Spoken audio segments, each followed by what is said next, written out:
Opening the center immediately, this pawn advance aims to challenge black's pieces for control of the vital squares.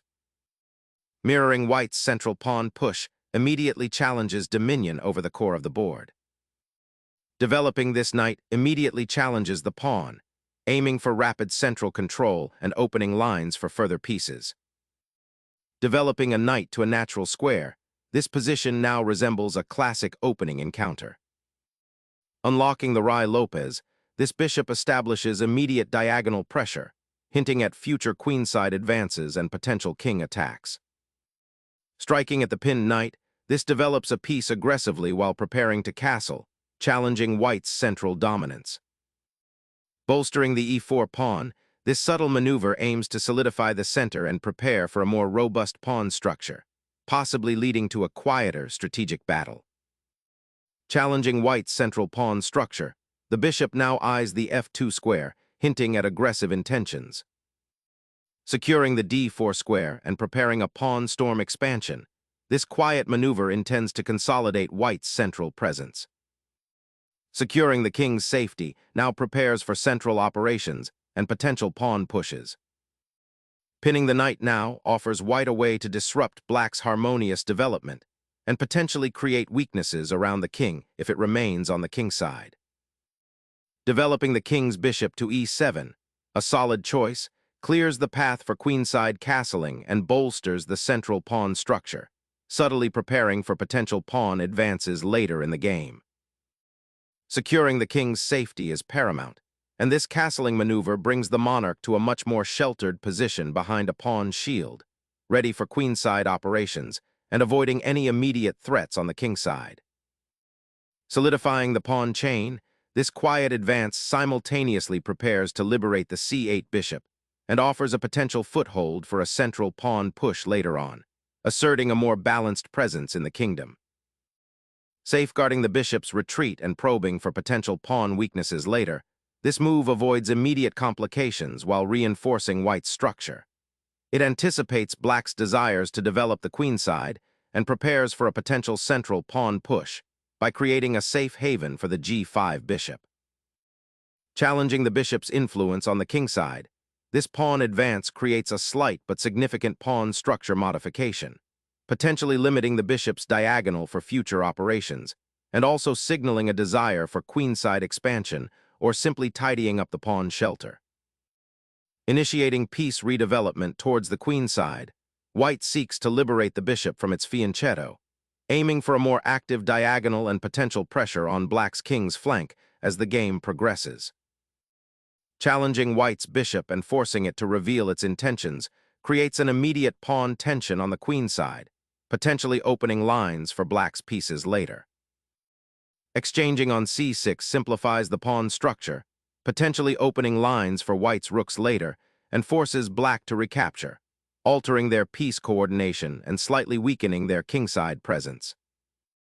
Opening the queenside pawn structure creates doubled pawns, but opens the b-file for potential counterplay later.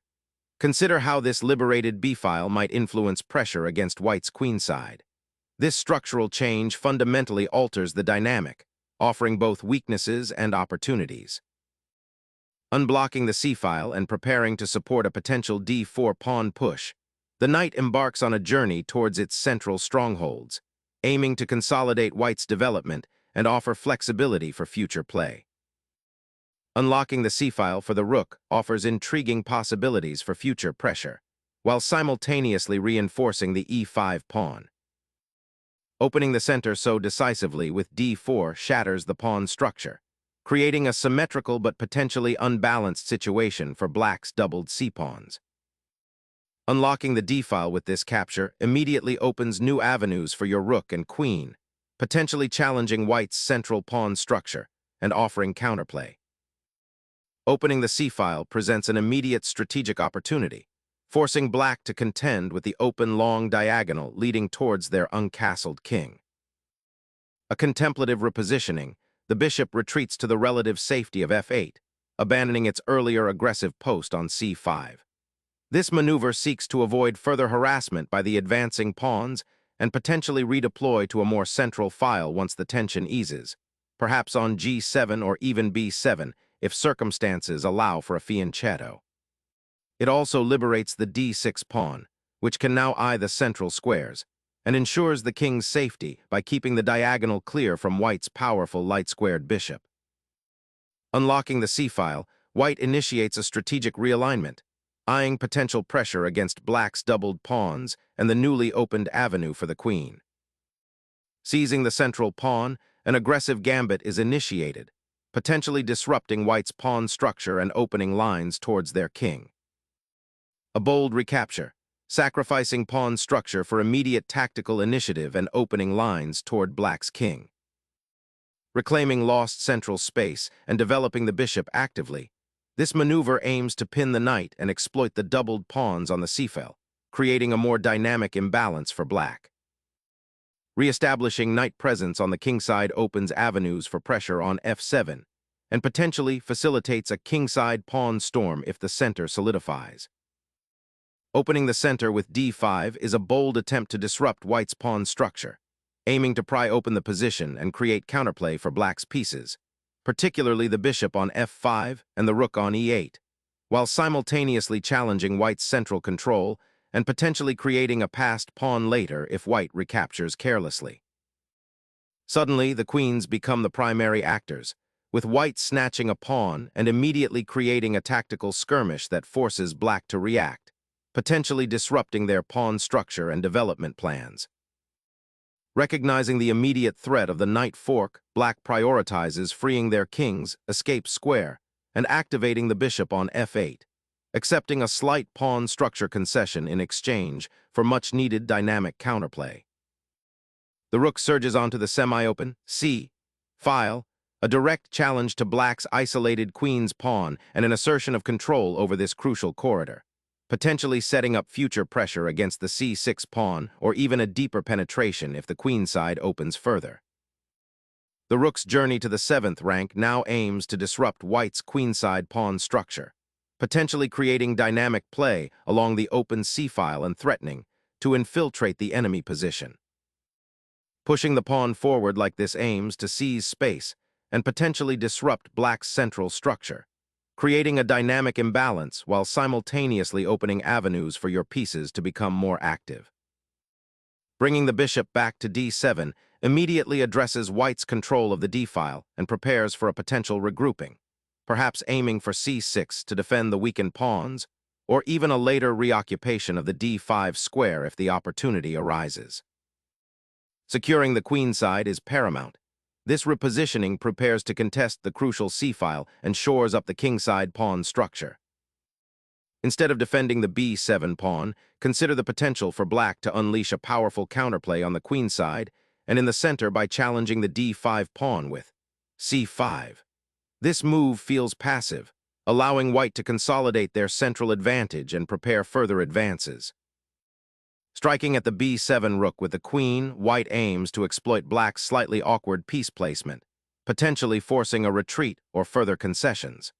This aggressive queen sortie creates immediate tactical complications and tests black's ability to coordinate their defense under pressure. The exchange of queens might simplify the position, but white gains the initiative and opens up the center, a significant advantage in this material, even but strategically imbalanced scenario where the doubled pawns on the c-file might become a weakness for black. A bold foray by the rook, aiming to disrupt white's pawn structure and create immediate threats on the queenside, though it ventures far from its protective brethren and might prove a tempting target for white's counterattacking forces. The queen boldly ventures forward, aiming to disrupt the opponent's recently established defensive structure on the kingside and potentially exploit the lingering weaknesses around black's king. Bringing the bishop back to b5 is an attempt to disrupt white's rook on a7, but it leaves the queen somewhat exposed and neglects the crucial central pawn that black just sacrificed for this maneuver. Seizing the opportunity, white snatches the pawn on c7, injecting immediate pressure and forcing black to react. This audacious capture, while materially rewarding, opens up a dynamic tactical battle, shifting focus from subtle maneuvering to sharp calculation. The king's safety on the queenside is now a secondary concern as black scrambles to address the immediate threat, potentially creating new weaknesses. White hopes to exploit the disrupted pawn structure and the king's compromised position to launch a decisive attack. Black boldly snatches the pawn, introducing immediate complications and a dramatic shift in material. This aggressive retrieval opens up the d-file for Black's rook, while simultaneously forcing White's queen to reposition and potentially become a target. The pawn structure around Black's king, while appearing slightly compromised with the doubled c-pawns, now benefits from a more active queen ready to support counterplay. White must carefully assess whether the material advantage gained earlier is sufficient to withstand Black's resurgent activity, particularly on the queen side. The game has transitioned into a sharp, tactical battle where precise calculation will be paramount for both sides. Reclaiming that pawn and centralizing the knight creates immediate pressure on the weakened queen side and prepares to exploit the open files. Seizing the open file with the rook offers a dynamic counterplay, aiming to disrupt White's central control and potentially create threats against the king's weakened defenses. The knight's audacious leap to b6 immediately pressures the rook on b4 and hints at a potential knight sacrifice for queenside disruption, creating a critical decision point for Black regarding the safety of their advanced pawn. Reclaiming the initiative, Black aims to disrupt White's piece coordination and exploit the exposed king. Harnessing the open file to destabilize the bishop's defensive posture on b4 is White's immediate objective, seeking to exploit the structural weakness created by Black's doubled c-pawns. Seeking refuge and repositioning the bishop to a more active diagonal, aiming to contest the d-file and potentially pressure White's queenside pawns if an opportunity arises. White initiates a daring counterattack, challenging the very fabric of Black's central control and threatening to unravel its pawn structure with a well-placed queen. Unleashing the bishop to b5 opens up a surprising diagonal, threatening to exploit the awkward placement of White's rook and queen on the queen side. Unleashing a stunning surprise, White's queen swoops in, turning the tables on Black's pinned bishop and creating a dynamic, tactical melee where pieces dance on the edge of discovery. The queen repositions, seeking a more active diagonal and aiming to disrupt White's centralized pieces, while also providing defensive support for her own king.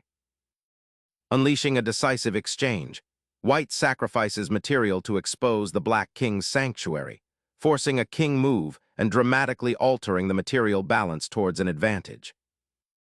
Embracing the inevitable material deficit, Black steps into a forced queen sacrifice, a strategic capitulation aiming to prolong resistance with active pieces and potential complications rather than outright resignation. Unleashing the rook along the open eighth rank immediately aims to exploit the newly created tension, potentially isolating the Black queen or forcing concessions in exchange for its safety. The queen is forced to exchange, accepting the unavoidable simplification of the position. Now that the exchange has cleared, White's knight decisively occupies a critical outpost, poised to disrupt Black's defense and probe for weaknesses around the now exposed monarch. The bishop now finds itself on a more central square, no longer a passive observer, but it must be wary of the knight's potential to pin it down, especially with the d-pawn poised to advance. Propelling the pawn forward clears the way for the rook to potentially dominate the a-file, a crucial aspect in this unbalanced material situation. Unleashing the bishop to its optimal square, this retreat prepares to contest the open files and bolster the pawn structure, a crucial defensive maneuver in this complex endgame scenario. Asserting control over the open files, with this knight redeployment prepares to exploit the awkward placement of Black's bishop. The rook's return to the second rank signifies a bold attempt to reignite attacking possibilities, seeking open lines and potential breakthroughs along the b-file, even if it means temporarily abandoning the central defense and inviting further pawn advances from White's advancing queenside majority. Seizing the open file offers immediate counterplay, aiming to disrupt Black's well-placed bishop and potentially create weaknesses around the enemy king. Preparing to harass the advanced pawn on a6 becomes the primary goal as Black seeks to bring the bishop back into play and potentially disrupt White's queenside structure. Unleashing a decisive check, White forces the Black king into a precarious corner, aiming to exploit the exposed position for a swift mating attack or significant material gain, highlighting the king's isolation as a critical weakness in this endgame. Initiating a defensive maneuver to secure the king's safety from the open file assault, this retreat skillfully prepares for potential counterplay. Seizing the open file, the rook pierces the enemy position, threatening the vulnerable bishop and preparing to create mating nets.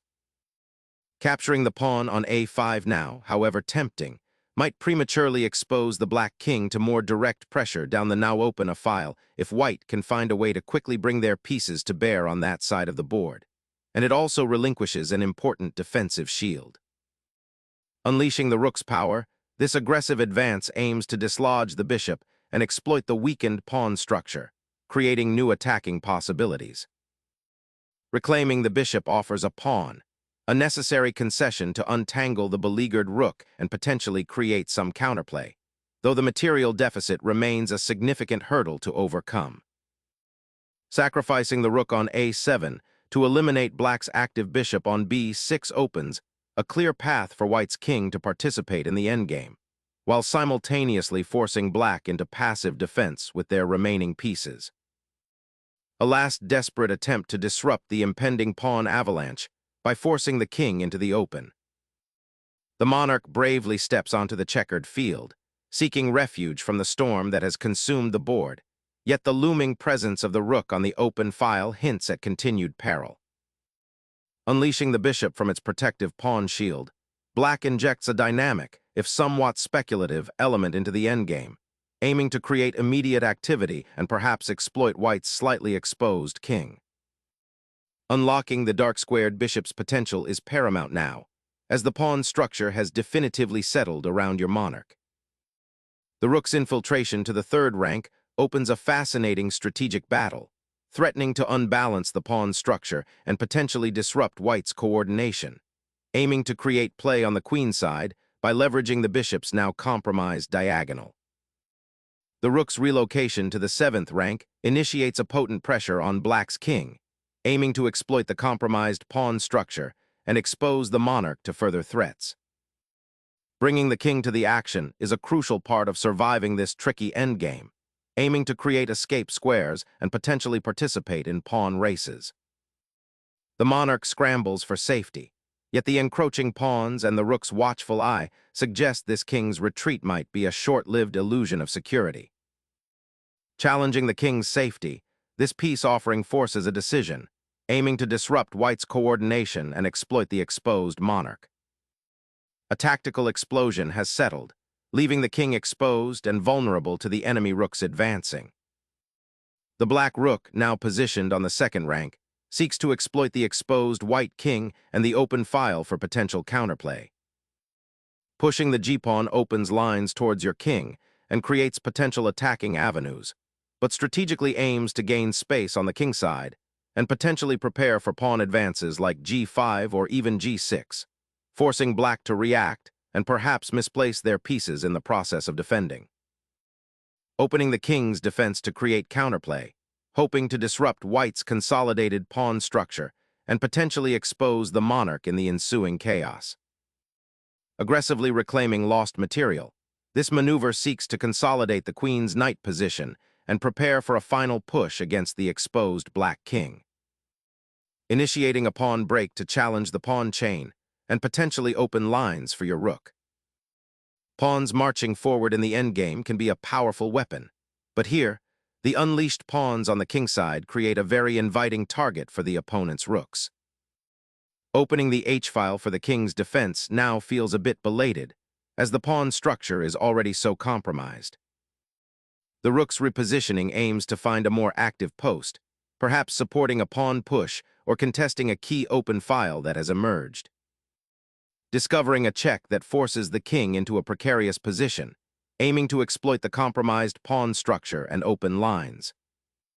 King's safety becomes the paramount concern, ushering white into a potentially precarious position as it ventures forward into enemy territory. The rook's journey to the 2nd rank effectively pins down white's pawn majority on the king side, threatening to disrupt their structure while black consolidates their material advantage and prepares for a decisive push. The rook's repositioning to the 7th rank exerts immense pressure, potentially forcing further concessions or setting up a devastating battery with the queen if black isn't careful.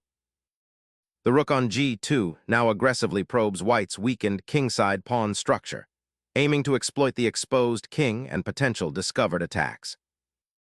The white king embarks on a daring journey, venturing deep into enemy territory to support the remaining pawn structure, a bold gambit in this complex endgame where material equality is offset by positional disadvantages. The rook slides across the 1st rank, securing its presence on an open file, a classic endgame maneuver aimed at exerting pressure and potentially disrupting white's pawn structure. Gaining space on the queen side with the rook now establishes a clear path for a potential pawn push, aiming to restrict black's maneuvering options. Finally, black's rook activates onto the 7th rank, aiming to disrupt white's pawn structure and potentially create counterplay on the king side. The rook retreats, offering a temporary respite, but the pawn push looms as a significant threat, potentially creating a passed pawn or forcing further concessions from the beleaguered king. Reactivating the rook to the king side offers a glimmer of hope for counterplay against white's encroaching pawns. The king ventures out, seeking to disrupt black's rook and pawn advance, a desperate gamble to find active counterplay before the inevitable pawn push further encroaches. Unleashing the rook from its safe haven on g1, the black king seeks refuge on the king side, a hopeful sanctuary away from the encroaching white pawn majority. Unleashing a final kingside assault, the rook charges forward, forcing the enemy monarch into a tight corner. Black's king, suddenly exposed, desperately seeks refuge from the perpetual threat of the rook's patrol. Dislodging the opposing king from its cozy defensive pawn screen presents an immediate tactical opportunity, forcing a critical decision for black and potentially opening lines for a decisive assault. The black king's escape route is dramatically shrinking with each shuffle, now confined to a few desperate squares as the white rook relentlessly herds it. The rook's retreat to the 5th rank secures a vital outpost, preparing to exploit the weakened kingside pawns and restrict black's defensive resources. The pawn's advance to e2 creates a powerful passed pawn, now aiming for promotion and threatening to unravel white's remaining defenses, forcing the king into a potentially precarious position. The rook's relocation to the 4th rank aims to restrict black's pawn advances and establish a more robust defensive setup, preventing any potential counterplay through the central files.